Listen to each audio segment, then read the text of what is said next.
शिव खेलिले लिखिन होली जटा खोली। शिव खेलिले लिखिन होली जटा खोली।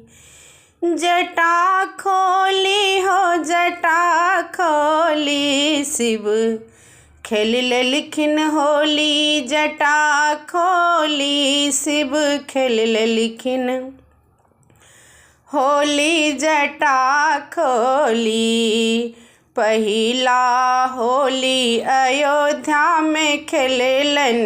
पहिला होली अयोध्या में खेलेलन। अयोध्या में खेलेलन। अयोध्या में खेलेलन। राम सीता के अजब जोड़ी हो।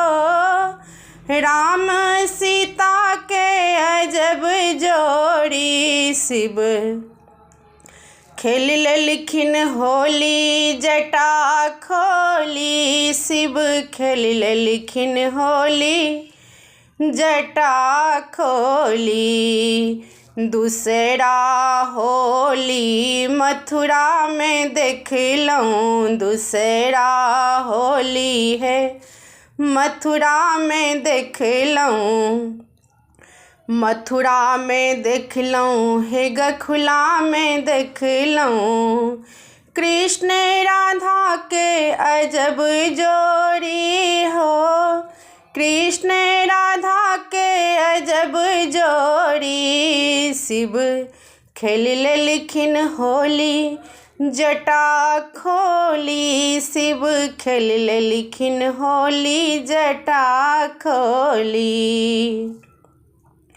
तीसरा होली कैलाश में खेलेलन।